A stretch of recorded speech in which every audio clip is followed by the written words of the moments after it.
The Galactic Council convened in a chamber of immeasurable grandeur, where representatives from countless civilizations gathered under an artificial sky glowing with starlight. For millennia, this council had acted as the guardian of interstellar order, its decrees shaping the fates of entire species. Today, Earth was the subject of its deliberations, a young planet with an explosive trajectory. Humanity's rapid technological progress, coupled with its tendency for resource exploitation and conflict, had drawn the Council's ire. The lead speaker, a towering alien whose translucent skin shimmered with internal light, delivered the judgment. The decision had been unanimous. Sanctions would be imposed on Earth. Effective immediately, the planet would be isolated from interstellar trade, its budding space-faring ambitions curtailed. The Council saw itself as a custodian, and Earth's defiance of ecological balance, combined with its growing militarization, was deemed a threat to galactic stability. This was not just a punishment, but a preemptive measure to prevent humanity from becoming a destructive force in the cosmos. The announcement was broadcast galaxy-wide, a brief but damning statement about Earth's recklessness. Back on the planet, the message was met with disbelief and outrage. Across news networks and government chambers, the reactions were varied but intense. Humanity had long speculated about intelligent life beyond its solar system, but this official acknowledgement came as an indictment rather than a welcome. To many, it felt like an insult, a judgment passed by distant powers who knew nothing of Earth's struggles or triumphs.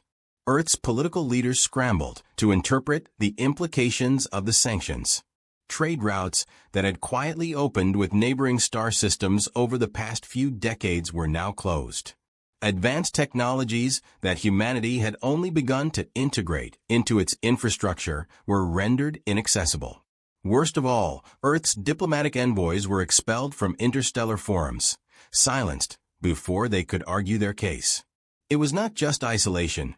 It was a declaration of irrelevance, a proclamation that humanity did not yet belong among the stars. The global economic impact was immediate. Industries dependent on alien materials and technologies began to collapse.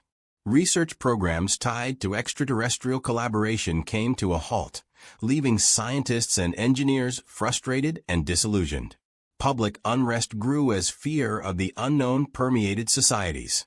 Protesters filled the streets of major cities, some demanding transparency from their governments, others calling for defiance against what they saw as alien tyranny.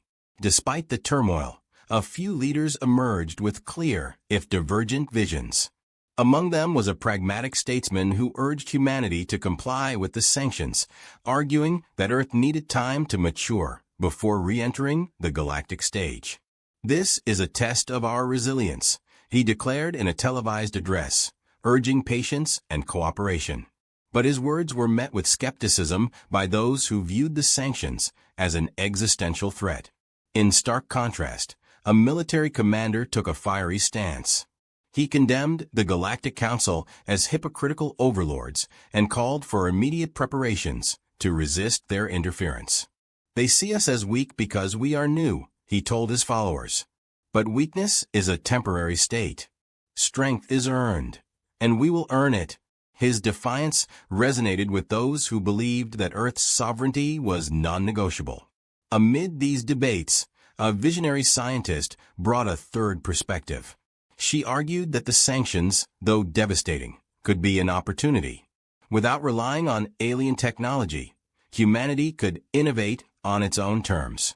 Her ideas sparked a quiet movement among researchers and inventors determined to prove that necessity was indeed the mother of invention. As the weeks passed, the reality of the sanctions set in. Global cooperation, once fragile, began to strengthen under the weight of shared adversity. The United Nations and other international bodies were reinvigorated, serving as platforms for collaboration rather than competition. But beneath the surface of unity lay simmering tensions. Nations and corporations competed for dwindling resources, and the shadow of military escalation loomed large. The Galactic Council, meanwhile, monitored Earth from afar. Its emissaries, silent observers in cloaked ships, gathered data on humanity's response. The Council's intention was not destruction, but containment. It believed that humanity, left unchecked, would follow a path of conquest and devastation. The sanctions were a warning, a barrier erected to protect the galaxy from Earth and Earth from itself. Yet, the Council underestimated one crucial factor: humanity's relentless drive. In the face of hardship, Earth's people adapted. Engineers began repurposing terrestrial resources to replace alien imports. Scientists revisited abandoned theories and experimented with unorthodox methods. Artists and thinkers rallied the human spirit, reminding people of their shared history of overcoming impossible odds. The sanctions, intended to subdue, instead ignited a spark. Humanity's resolve was hardening, not breaking. Across the planet, whispers of defiance grew louder. People began to ask questions that once seemed unthinkable. If the Galactic Council could sanction Earth, what else could it do?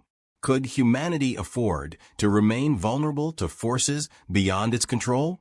In a small but symbolic gesture, an independent broadcaster transmitted a message to the galaxy, circumventing the Council's communications ban. The message was brief but defiant. Earth endures. Humanity rises. Though the transmission reached only a handful of distant systems, its significance was profound. It marked the first step of a transformation, a planet moving from sanctioned victim to determined adversary. The Galactic Council had underestimated humanity's resilience. They had imposed sanctions to teach a lesson, but the lesson humanity learned was not submission. It was the need to stand tall, even when the weight of the galaxy pressed down. In silence, Earth prepared to face whatever came next, its people united by a shared realization. Their future would be decided not by distant councils, but by their own hands. In the aftermath of the Galactic Council's sanctions, humanity faced a grim reality. Resources dwindled, alliances faltered, and despair loomed. Yet, amid the darkness, defiance began to take root. Global leaders convened in secret to discuss their next moves. For the first time in decades, rival nations put aside their differences, recognizing that survival required unity. This unprecedented collaboration gave birth to a new global strategy. Humanity would not accept its fate as a sideline species. Earth would fight back. The military commander, now one of the most prominent figures in these discussions, laid out a bold vision. "We may be outmatched technologically," he said, addressing a room of world leaders and scientists, "but every weakness is an opportunity in disguise. Their complacency will be their undoing. We will turn their strength into our advantage." His words struck a chord, igniting a wave of determination across the assembly. Plans began to take shape, not for compliance, but for resistance. The first priority was intelligence. Humanity needed to understand the Galactic Council's capabilities and vulnerabilities. Covert operations were launched, targeting alien ships and outposts in the solar system's outskirts. Spacecraft equipped with stealth technology, built hastily and under great secrecy, ventured into uncharted territories. These missions were perilous. Many never returned. But those that did brought back invaluable data, blueprints of alien technologies, schematics of Council warships, and fragments of intercepted communications. This intelligence fueled a surge of innovation. Earth's brightest minds worked around the clock to reverse engineer alien materials and devices. The visionary scientist, who had proposed independence through innovation, now became the face of humanity's technological renaissance. Her team discovered that while the Council's technology was advanced, it was also rigid, designed for precision and efficiency, but not adaptability. This rigidity presented an opening. Human engineers, unbound by convention, began creating hybrid technologies, merging alien principles with Earth's unique ingenuity. Among their breakthroughs was the development of an electromagnetic pulse, EMP, weapon designed to disrupt the energy systems of alien ships. They also devised cloaking devices capable of shielding small fleets from detection, allowing for guerrilla-style operations in space. Perhaps most critically, they advanced Earth's AI capabilities, creating autonomous drones and ships that could operate with minimal human intervention. These developments gave humanity a fighting chance, even against a technologically superior opponent. But resistance wasn't only about weaponry. Humanity knew that a direct confrontation with the Galactic Council's full force would be suicidal. Instead, the focus shifted to asymmetrical warfare, targeting the Council's supply lines, disrupting their communications, and sowing chaos among their ranks. Small but highly effective sabotage missions became the backbone of Earth's strategy. A coalition of nations pooled their resources to form the Earth Defense Initiative, a global network coordinating these operations. Humanity's defiance wasn't limited to the battlefield. A new wave of propaganda spread across the planet, rallying people to the cause. Leaders, artists, and thinkers reminded Earth's population of its history, of revolutions won, odds defied, and adversities overcome. A universal message took hold. Humanity's greatest strength was its unyielding spirit. This cultural movement transformed fear into determination, despair into action. People volunteered in droves to support the resistance, whether as soldiers, engineers, or logistical workers. Meanwhile, humanity sought to exploit cracks within the Galactic Council itself. Diplomatic envoys, operating under extreme secrecy, reached out to alien factions dissatisfied with the Council's authority. Among the galaxy's many species, there were those who resented the Council's dominance, viewing it as an oppressive oligarchy. While most were hesitant to openly align with humanity, a few provided critical support, intelligence, resources, and in some cases, covert military aid. These alliances, though tenuous, marked a significant shift in humanity's position. No longer were they isolated. They were building a coalition, however fragile, against a common adversary. One of the boldest moves came when humanity broadcast a message to the galaxy. The broadcast bypassed the Council's communication blockades using stolen alien technology. It was a statement of defiance, delivered in dozens of galactic languages. We are Earth. We are humanity. We will not be judged by those who do not know us.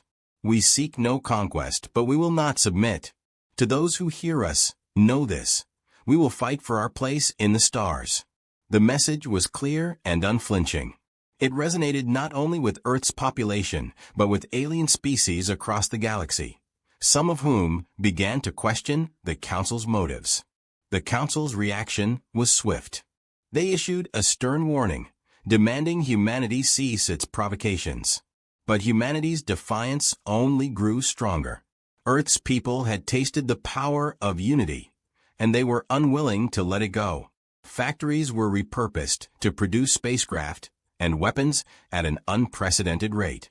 Global economies shifted toward supporting the war effort. Even as the sanctions deepened Earth's hardships, the planet's people found ways to adapt. They built from what they had, proving that necessity was indeed the mother of invention. The final step of humanity's preparation was to create a centralized command structure capable of coordinating efforts on a planetary scale. The newly formed Earth Defense Council, composed of military leaders, scientists, and representatives from every nation, became the nerve center of the resistance. It was here that the final plans were made, plans not just to survive, but to push back against the Galactic Council. As Earth prepared for the inevitable confrontation, its people began to realize that this fight was about more than survival. It was about defining what humanity would become. Would they be a species that bowed to external forces, or one that forged its own destiny? The answer was becoming increasingly clear. The first skirmishes between humanity and the Galactic Council were brutal. Earth's initial resistance had drawn the Council's attention, and they dispatched an enforcement fleet to orbit the planet, intending to crush any defiance swiftly. The fleet consisted of sleek, imposing warships, each bristling with advanced weaponry and defended by energy shields impenetrable by conventional Earth weaponry. Their arrival was meant to intimidate Earth into submission, but instead, it became the opening act of a war humanity refused to lose. Earth's response was calculated and unconventional. Drawing on intelligence gathered from covert operations, the Earth Defense Council implemented a strategy designed to exploit the Council's overconfidence. Humanity lacked the firepower to engage in direct combat, but it possessed an asset the Council had underestimated: ingenuity. The first battle was fought not with overwhelming force, but with a blend of deception, resourcefulness, and calculated risks. Earth's forces deployed a fleet of unmanned drones armed with electromagnetic pulse (EMP) devices. These drones, camouflaged against detection, swarmed the Council's ships. Targeting weak points in the alien fleet's energy shielding systems, the EMPs disrupted several ships, rendering them temporarily immobile. With their defensive formations broken, Earth's smaller, faster ships launched coordinated strikes, using experimental railguns and missile systems. The result was humanity's first victory. A minor one in terms of casualties inflicted, but a monumental psychological boost for Earth's people. The news of this victory spread across the planet, igniting a surge of hope. Propaganda machines worked overtime, broadcasting footage of alien warships retreating from Earth's orbit. It was a symbolic triumph, proving that humanity could hold its own against the Galactic Council's might. Yet, this victory came at a cost. Earth's forces were stretched thin, and its supply lines were fragile. The Council's response would undoubtedly be swift and unforgiving. Recognizing the need for more decisive measures, the Earth Defense Council escalated its efforts. Resources were diverted toward developing new technologies to counter the Council's overwhelming advantages. The visionary scientist who had spearheaded humanity's technological renaissance unveiled the next phase of Earth's defense, a prototype weapon capable of destabilizing the energy cores of alien ships. This weapon, codenamed Solar Lance, combined principles of alien energy manipulation with human engineering, marking the pinnacle of Earth's adaptive ingenuity. As humanity prepared for the next wave of conflict, the Galactic Council launched its counteroffensive. This time, the fleet sent to Earth was larger, more heavily armed, and commanded by an admiral renowned for tactical brilliance. The Council's strategy was clear: overwhelm Earth with sheer firepower and destroy any capacity for resistance.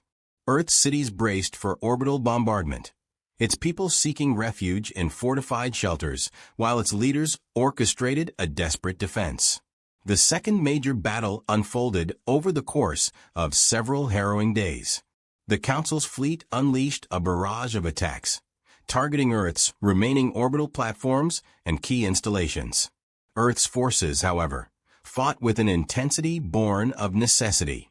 Utilizing cloaking technology, human ships launched surprise attacks on the Council's supply vessels, disrupting their logistics and forcing them to fight on Earth's terms. One pivotal moment came when a squadron of Earth's elite pilots, operating in custom-built fighters, executed a daring maneuver to infiltrate the Council's flagship. The mission's objective was to plant a prototype solar lance within the ship's core, effectively turning its immense power against itself. Against all odds, the mission succeeded, resulting in the catastrophic destruction of the flagship and forcing the Council's fleet into retreat once more. Despite the victory, the toll on Earth was staggering. Entire cities were left in ruins, and countless lives were lost. The Council's bombardments had pushed humanity to the brink, yet the resolve of Earth's people remained unbroken. Across the planet, stories of bravery and sacrifice emerged, further solidifying humanity's determination to survive. Soldiers spoke of fighting not just for their lives, but for the future of their species. Scientists pushed forward with even more daring innovations, fueled by the knowledge that their work could mean the difference between annihilation and survival. The Council, for its part, began to reconsider its approach. Humanity's ability to adapt and innovate had surprised even the most skeptical of their leaders. What was intended to be a swift operation to neutralize a potential threat had evolved into a prolonged and costly conflict. Dissent grew within the council, with some members questioning the wisdom of continuing a war against a species that had proven its resilience and determination. Meanwhile, Earth capitalized on this hesitation. The Earth Defense Initiative, strengthened by recent victories, expanded its operations. Diplomatic efforts to secure alliances with alien factions dissatisfied with the Council began to bear fruit. Minor but significant groups within the galaxy began supplying Earth with covert support, providing raw materials and intelligence that allowed humanity to stay in the fight. The next stage of the war shifted from direct confrontation to a battle of attrition. Humanity employed hit-and-run tactics, targeting key Council assets while avoiding prolonged engagements. The Council, bogged down by the need to protect its supply chains and maintain control over its member species, found itself unable to commit the full force of its armada to Earth. This imbalance allowed humanity to gain breathing room, reinforcing its defenses and preparing for the inevitable escalation. As the conflict dragged on, the cost for both sides became increasingly evident. For the Council, the war against Earth strained its resources and undermined its reputation as an unassailable force of order. For humanity, every victory came with sacrifices that left scars both physical and emotional. Yet, Earth's people clung to one unshakable belief: their right to exist as equals in the galaxy. They fought not for conquest but for survival and sovereignty, a message that began to resonate even beyond their world. The Galactic Council, now confronted with the realization that humanity would not simply yield, faced a critical decision.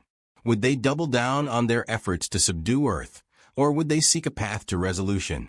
Humanity, bloodied but unbowed, awaited their next move, knowing that the ultimate test of their strength was yet to come. The war between humanity and the Galactic Council reached its climax as both sides prepared for a decisive confrontation.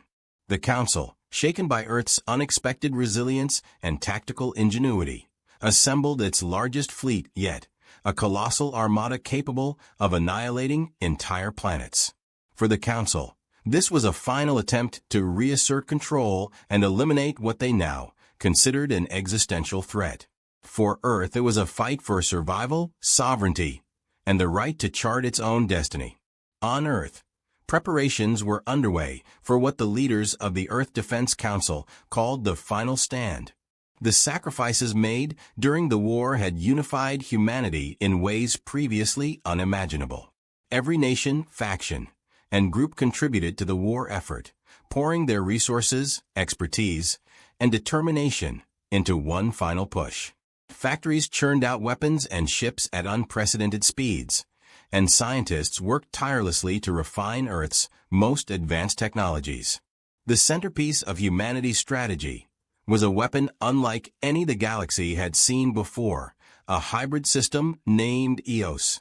This device, developed by the visionary scientist and her team, harnessed Earth's mastery of energy manipulation and the fragmented knowledge of alien tech gathered throughout the war. EOS could emit a focused energy pulse capable of destabilizing the core reactors of alien ships, effectively rendering their fleets inoperable. However, deploying EOS required a risky maneuver, placing it at the heart of the Council's fleet, an area heavily guarded and nearly impossible to infiltrate.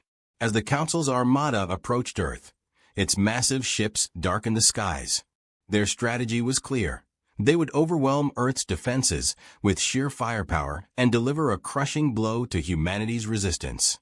Earth's forces, outnumbered and outgunned, relied on one final gamble. The Earth Defense Initiative launched Operation Dawnstrike, a bold plan to deploy EOS and turn the tide of the war. The operation began with a diversion.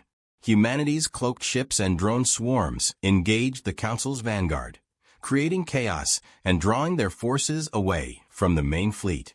Meanwhile, a strike team consisting of Earth's most skilled pilots and soldiers embarked on a daring mission to deliver Eos to the heart of the Council's flagship, a gargantuan vessel that served as the command center for the entire fleet. The battle that unfolded was unlike anything humanity had ever experienced. Earth's forces, using guerrilla tactics and superior coordination, inflicted heavy losses on the Council's fleet. The Solar Lance weapon, now fully operational, proved devastating, crippling enemy ships with precision strikes. Yet, the cost of these victories was immense. For every Council ship destroyed, Earth's forces suffered significant losses. The skies above Earth became a graveyard of wreckage, a testament to the ferocity of the conflict. As the strike team approached the Council's flagship, they faced overwhelming resistance. Alien fighters swarmed their ships, and the flagship's defenses unleashed relentless firepower. Despite this, the team pressed on, driven by the knowledge that failure meant the end of humanity's fight. The mission became a desperate race against time, with the team sustaining heavy casualties as they fought to reach their target. Inside the flagship, the team encountered an environment unlike anything they had ever seen. An alien amalgamation of organic and mechanical technology that pulsed with energy. Navigating its labyrinthine corridors, they fought off relentless alien defenders, each encounter pushing them closer to the brink. Finally, they reached the core reactor, where Eos was to be deployed. With the flagship's defenses closing in, the team activated the device, sacrificing themselves to ensure its success. The activation of Eos unleashed a blinding pulse of energy that radiated through the flagship and into the surrounding fleet. The Council ships, reliant on their advanced but rigid systems, were unable to withstand the destabilization caused by the pulse. One by one, their reactors failed, rendering their ships powerless. The once mighty armada was reduced to a collection of drifting hulks, its soldiers and commanders left defenseless in the vacuum of space. On Earth, the sight of the Council's fleet falling silent ignited a wave of jubilation. Against all odds, humanity had achieved the unthinkable. It had brought the Galactic Council to its knees. Yet, the victory was bittersweet. The cost of the war had been staggering, with countless lives lost and much of Earth's infrastructure in ruins. The leaders of the Earth Defense Council delivered a solemn message to their people, reminding them that their triumph was not the end, but the beginning of a long journey toward rebuilding and redefining humanity's place in the galaxy. The Galactic Council, reeling from its defeat, convened once more to decide Earth's fate. The factions within the Council were divided. Some called for a renewed offensive, unwilling to let humanity's defiance go unpunished. Others, however, argued that humanity had proven itself to be a force to be reckoned with, one that could no longer be dismissed or controlled. In the end, the Council made an unprecedented decision. They would lift the sanctions and recognize Earth as a sovereign entity within the galactic community. Humanity's victory sent ripples across the galaxy. For the first time, species under the Council's rule saw that defiance was possible. Earth's example inspired whispers of rebellion among the disenfranchised and oppressed. Meanwhile, on Earth, the people began the arduous task of rebuilding. The war had left scars that would take generations to heal, but it had also forged a unity and resilience that could not be broken. In a final act of defiance and hope, Earth broadcast a message to the galaxy. The visionary scientist, now hailed as one of humanity's greatest heroes, delivered the speech. "We are humanity," she said. "We are flawed, but we learn. We stumble, but we rise. We seek peace, not conquest. And to those who would stand against us, know this, we will not be broken. Let this be the dawn of a new chapter, not just for Earth, but for all who seek freedom among the stars." The message resonated far beyond Earth's borders. Humanity had not only secured its survival, but had also earned its place in the galaxy. The war that had begun with sanctions and defiance ended with a fragile but hopeful peace. Earth had risen from the ashes of adversity, proving to itself and the galaxy that its spirit could not be extinguished.